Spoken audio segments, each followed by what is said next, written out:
Hello and welcome back to a new episode. If you are watching this on YouTube, you'll see that my setup is slightly different in that I'm recording at night. So I've got my very cozy lamps on. I've got my lava lamp behind me because I guess this kind of more accurately reflects what a lot of people are doing, right? A lot of adult learners are having to study in the evening when they're tired. And so I thought I would show some solidarity with this podcast recording, or at least that's the reason I'm going to tell you, not that I ran out of time to record it in the daylight. Anywho, let's move on to today's episode because it is a juicy one, okay? I have had quite a few messages in my Instagram DMs recently from students who are feeling a bit stuck with their essays. So their essay grades have dipped and they're not sure why. So they were getting pretty good essay grades before, but they're now scoring 10 or 20% less and have been for a few essays. So they've tried a few things, they've tried to understand it, and they've reached out to me because they're not sure what's going on. So maybe they've tried reading the feedback on their essays. They've tried to spend more time on their essays, read it through a few more times to check it before they submit. They've potentially tried reaching out to their tutor or lecturer already to ask for advice, but maybe haven't had much luck. Like maybe they were given some kind of vague feedback or told to read the question more, or they were sent links to some kind of general dry AF study skills advice on their uni website. I actually saw, I was doing an essay proofread for a student last week, and the feedback, so the mark on this student's essay was not that high. I think it was kind of the equivalent of about a 2-2. And I had a little look at the feedback. There really wasn't much in the way of tangible advice on how to improve. Yet one of the development points given, one of the suggestions was to read more academic articles to get an idea of good academic writing. Which, is just kind of BS advice, really. It's not very practical, but that is probably a topic for another podcast episode. But if this is resonating with you, if you're in a place of your essay grades have dipped and you're not sure why, or maybe they've just plateaued and you're like, how the frick do I actually improve them? Okay, let's figure it out, shall we? It is frustrating to put so much effort into your work and then not reap the rewards. It's even more frustrating to go from achieving pretty good essay grades to then not. It's quite common to be getting higher grades in one class and not in another, or to finish a class on a certain grade and then start the next one and then your grades dip. It can be quite disconcerting as well for your confidence and your motivation. You might be thinking, well, which grades actually reflect my ability? Should I have not received those higher grades previously? Is that not really a true reflection? Or are these new lower grades a mistake somehow? Maybe they're unfair. Maybe my tutor just hates me. Now, you might be listening to this episode and think, well, I do actually have some idea why my grades have dropped. Maybe you've had life stuff going on, health stuff going on, so your studying has obviously had to take a back seat for a little while. So you weren't able to put as much time and effort into your recent essays. Maybe you know that you made some mistakes, or you didn't quite answer the question, which explains the dip in grades. If you're pretty certain why your grades have dipped, this clarity should obviously help you to work out what to do in your next assignment to bring your grades back up to their usual level. But it also might not. Finding your way back to the way you were studying when your grades were higher is necessary, but that doesn't mean your grades will go back to that same level, which I will explain more about in a sec. Not only that, what if you actually want to increase your essay grades past their previous high point? What if you want to improve your skills in writing so that you achieve your highest essay grades yet, well, you're going to need to find some new strategies potentially. This is what this episode is for. So whether you have plenty of, some of, or absolutely zero idea why your grades have dipped by a little bit or a lot, I am going to help.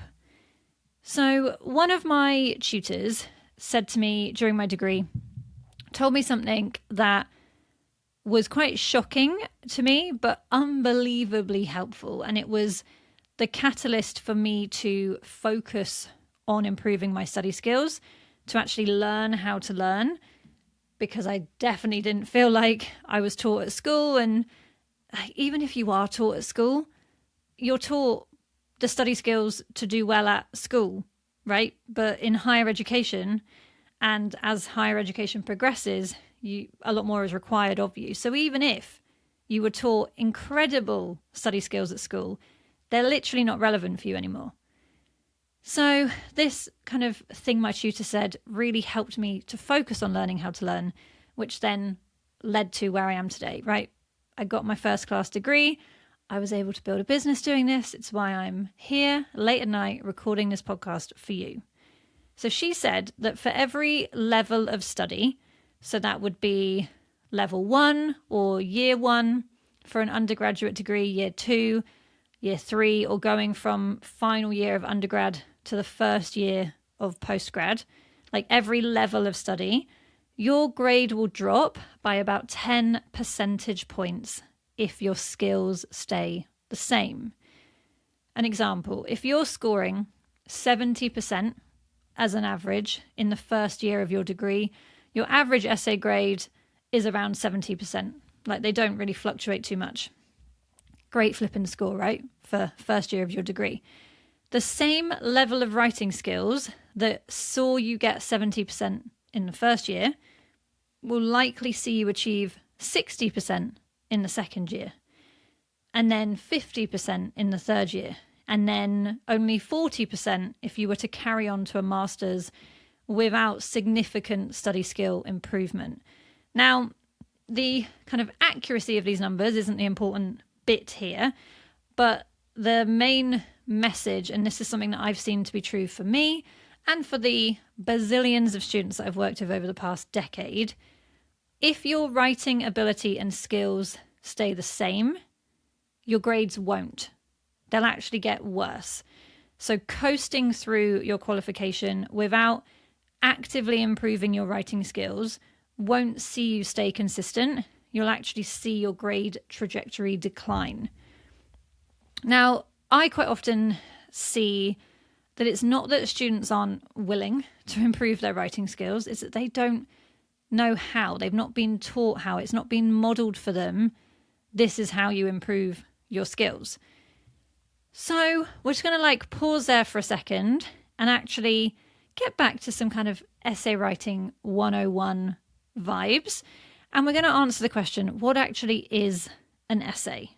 I want us to get clear on something before we start problem solving. Why the hell do you even need to write essays? Now, I wrote about this in an email newsletter last week to do with reading and note-taking strategy. But to do well in any qualification, you need to demonstrate that you've gained the required level of knowledge and skills set out by your course. I'm going to say that again. To do well in any qualification, you need to demonstrate that you've gained the required level of knowledge and skills set out by your course. And the way that your course provider or your university assesses this is, you've guessed it, through your assessments. Exams, presentations, portfolios, essays. So by the end of your course, you need to tick enough of the learning objectives and criteria set by your course.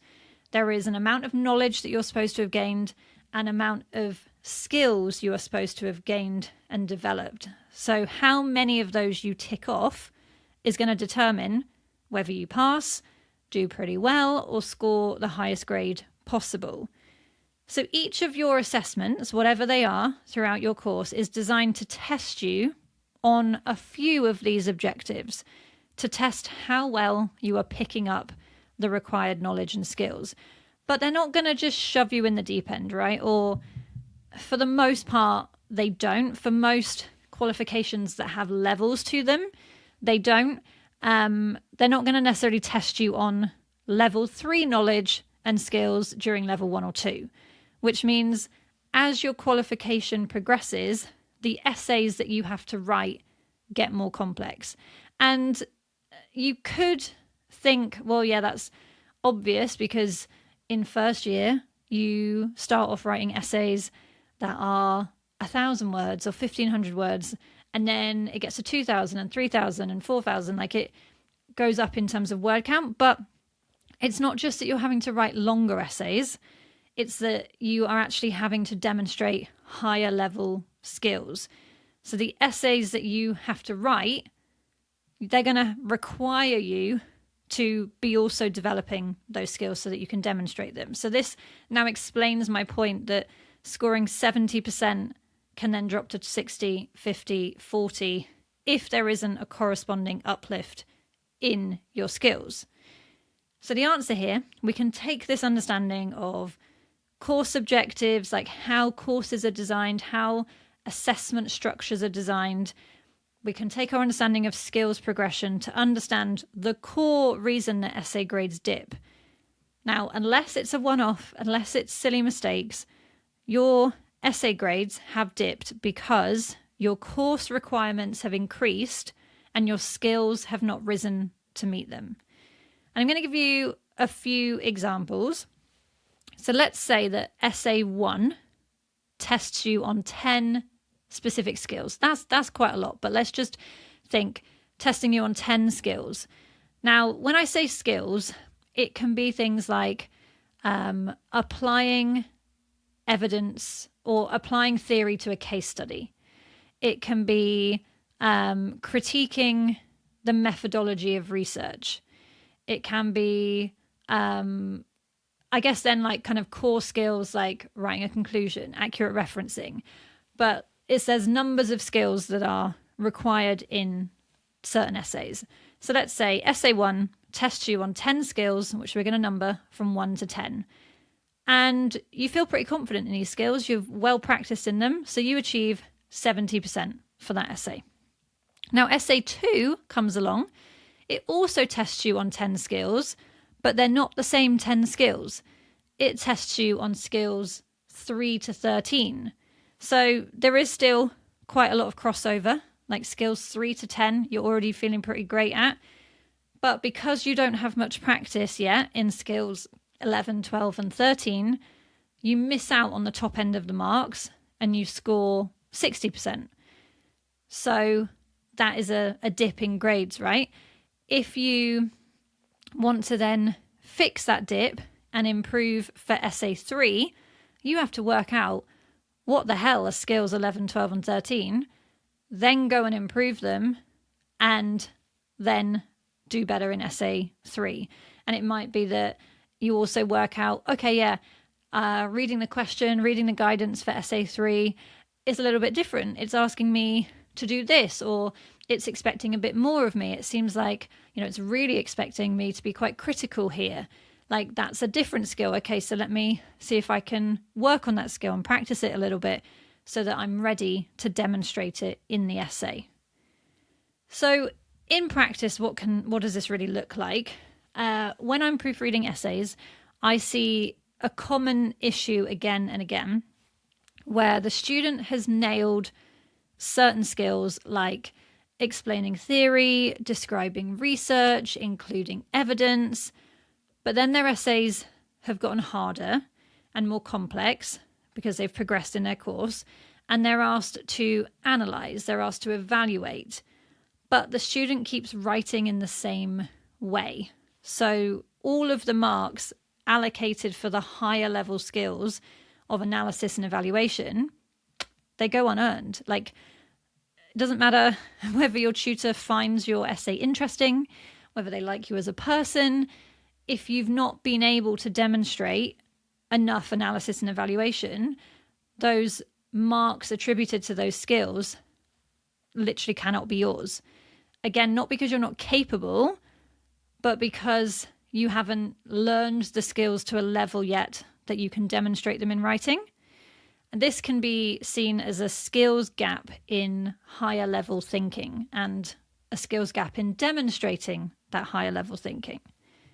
Another common issue is not quite understanding the question. Again, like I've read some flipping great essays over the years that have been interesting, clear, well evidenced, well argued, but the student didn't quite answer the question. Like maybe the student misunderstood it from the start. Maybe they went off on a tangent partway through and they wasted a few hundred words on stuff that wasn't quite relevant. So even if they got back on task, they'd missed some of that opportunity to tick all the boxes because some of those words literally just can't be marked. Or maybe they covered the correct topic, but they didn't tie their argument to the very specific focused question. If you ever get feedback saying you didn't quite answer the question or you need to link back to the question more, this is what I'm talking about. And this can be seen as a skills gap in understanding the task and a skills gap in staying aligned to the task. So another example, final one, it might be that you do feel pretty confident with analysing and evaluating, and we can think of these skills as critical thinking, but maybe you struggle to find the word count to demonstrate it because maybe you spend quite a lot of word count describing theory, explaining theory, bringing in evidence, and you kind of run out of words. So you don't really have much word count left for showing the reader that you can do the higher level stuff. So this can be seen as skills gaps related to writing concisely, like getting your idea across in 50 words instead of 100. So I could go on with lots of examples, but the point of this episode isn't to diagnose every possible reason why your grades aren't where you want them to be. It's to help you see that there is always a reason. Like I have worked with a lot of students now in the past decade. Kind of terrifying that as I've crept up in years of experience, I'm now like at a decade, but I still feel like a little baby, so it's fine. I have never, ever come across a student who has sent me an essay to look at or told me about their essay writing. I've never, ever come across a student and gone, yeah, that's actually, no, nothing I can do here, nothing fixable. You're doing the best you can. Like, you can't possibly improve. Like, this is your kind of limit. Off you go. Like, that's never happened. There's always a reason why your essays aren't scoring higher. And it's always to do with picking out, okay, what skills were meant to be demonstrated, which skills are being marked in this essay, and where are the gaps in terms of what you're able to demonstrate. So yeah, if you feel completely flummoxed as to why your grades have dipped or why they're not higher, it's not that there isn't a reason. It's that there's a reason that's not currently visible to you, which is completely understandable. Like I said, like I've never been taught, you've never been taught properly how to write an essay.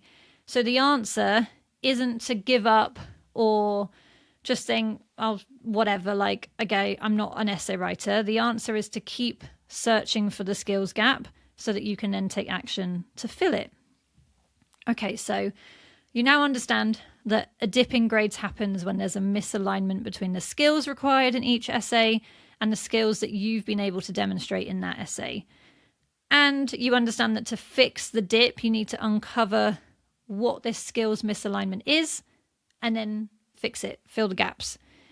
So here are some questions and prompts for you to think about that is going to kind of help you move forward. So firstly, do you have an idea what you did wrong in your previous essay or essays? Like, do you have an idea of where you quite literally missed the mark? Like maybe this episode has stirred up some ideas. Maybe you can look at your feedback.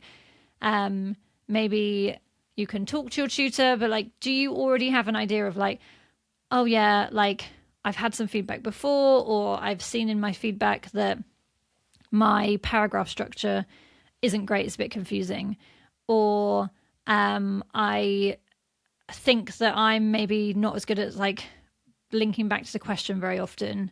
I kind of move on to the next topic, or I try and be critical, but I think I'm mostly just explaining, and I'm not really sure how to develop like a critical voice. And maybe you've already got a few ideas. If you don't know, how can you find out? Because as independent adult learners, it's your job to seek the support you need. So read over your feedback again from any recent assignments you have, line by line, and see if you can identify any skills gaps that they are speaking to.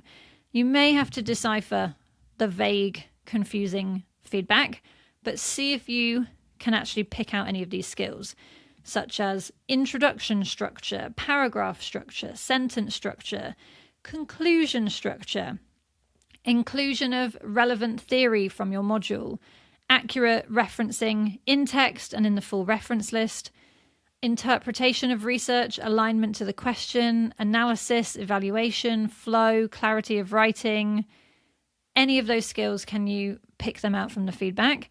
If you are really stuck, reach out to your tutor or reach out to whoever marked your essay. Explain to them in an email that you are really keen to improve your writing and marks, so you would appreciate some additional clarification on the 2 to 3 things that you should focus on improving next time. Like, this doesn't always work. Like, sometimes you will get a kind of non-answer, sometimes you'll be ignored. Like, this is why I often include essay reviews in my programs and coaching, but it is always worth asking. And I definitely had it in the past, if I had a tutor that wasn't that helpful, that after I've asked a few times, they kind of realize that I'm just going to keep asking. And I can be quite relentless in that way of like, if I ask for more feedback and they don't reply to me, I will chase them again. And then if I chase them again, what I'll sometimes do in my email is say, like if I email them on a Thursday, I might say, like, looking forward to your your feedback, your additional feedback. If I haven't heard from you, or I'll reach back out on Monday if I've not heard from you. Almost like just letting them know, I will keep emailing you and asking for feedback. I will be very nice about it, but I will keep asking you, so you might as well just flip and answer me. So it is always worth asking. So the next thing you can do is to reflect on your process. So it might be that part of the reason for the dip in your grades is your process. So yes, there's your like writing skills, like how well you were able to be critical, structure your paragraphs, etc. But how is your essay process overall? Like, think about how you study for essays, like how you read the relevant material, how you take notes, then how you plan, write, and edit your essays. Do you think that changing anything about that could have an impact on your grades? For example, maybe you could skip some of the reading that isn't relevant, because it's not all going to be relevant to each essay. Skipping some of that might give you more time to spend on the essay itself, which means it might be able to be a better essay. Or maybe you think that an improvement that you could make is making sure you plan out your arguments and check them against the question before you start writing. Or maybe you want to improve part of your process around editing, like doing your best to complete your draft, not like 5 minutes before it's due in, but with enough time to spare to like properly edit it, because a well edited essay can jump marks by 10, 20, 30%, because in the editing process, that's where you fix a lot of issues before you submit, right? You kind of notice mistakes. So then the final step is to actually fix the gaps in your process or in your writing skills. Now, there are a few ways to do this. You can reach out to your tutor and ask them for any recommendations of resources. They might have come across quite a few in their teaching career that they recommend. You can see what support your university offers. So that might be that you are able to book in calls or go to office hours with your tutor. It might be that they have specific like study skills resources. It might be that they run trainings. Like sometimes universities, They have like library services that offer trainings, or a few universities I've seen allow you to like submit a plan to have a look at, or you can book in an appointment with someone in the kind of study skills service to take a look at a draft essay for you. Another thing you can do is check out any relevant episodes of this podcast. Out of the 176 episodes so far, there's got to be like 20 or 30 or more that are literally just about improving your essay skills. So have a little look through the catalogue, find some strategies and give them a whirl. And if you want more support to understand and fill your essay skills gaps, there so you can overcome a dip in grades but also push yourself to achieve your highest grades ever, I would invite you to check out my program, Write Better Essays. This is step-by-step teaching, start to finish, on how to write great essays. Now, I revamped the program last year, and I've added some more things to it this year to make it even better. So something that's different now about Write Better Essays is that there are 2 tiers to it, 2 levels. So you can join the self-study program, which is great if you're someone that just kind of likes to do your thing, right? You get instant lifetime access to the full program, which means you can go at it at your own pace, right? You can binge the whole thing in an afternoon, or you can dive into the specific skill that you want to improve. So if you want to write better conclusions, you can go and watch the video on that and look at the resources and look at the examples and templates, improve that skill today, and then be able to achieve higher marks in your next essay. So there's a self-study option if you kind of want to go at your own pace, or you can enroll in Write Better Essays Plus. So this is where, similarly, you get lifetime access to the full self-study training, plus you get some one-on-one support from me. So this is where I'll review one of your previous essays to identify the main skills gaps that, if filled, are going to see your grades jump up massively.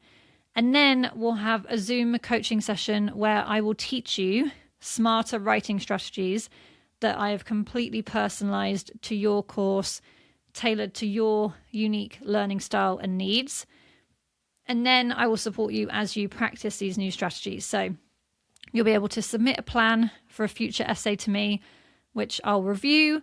And then that's going to help you start writing with confidence, because you know that your essay plan actually aligns with the question. It's going to answer and tick all the boxes of those skills. And then you're going to be able to follow that plan to make writing and editing easier. Whether you enroll in self-study or plus, you will learn my exact first-class essay framework, which will teach you exactly how to study for your essays in a more efficient way, and then plan, write, and edit high-grade essays. No matter your starting grade, no matter your subject, no matter if you think you're just not a great writer, you get these video trainings, and you also get the resources, the examples, the templates, the workbooks. Hundreds of students have enrolled in Write Better Essays now, and I get emails every week from students sharing that they've just received their highest mark ever, or they've just finished a module and it's the highest score ever, or they're now going to graduate with a first. Like, I have a lot of photos in my inbox of people on their graduation because they've achieved a first because they learned how to learn. Or because they noticed, okay, my grades have dipped or they've gotten stuck, and then they've taken action to improve their skills. So you can check out the link in the episode description to find out more. I hope you've enjoyed this episode and it's helped clarify not only why you're experiencing a dip in your essay grades, but also like how to improve your grades in general. So as a final reminder, the first step is to understand that increasing your grades is about filling skills gaps, not working harder. The second step is to understand what those gaps are. And then the third step, kind of the most important, is to actually make time for this skill improvement. Because if your skills don't improve between essays, why would your results? This doesn't have to take up a lot of time, but an hour spent doing this each month rather than taking notes you probably won't ever look at again is a much better use of your time. Okay, I will see you in the next episode.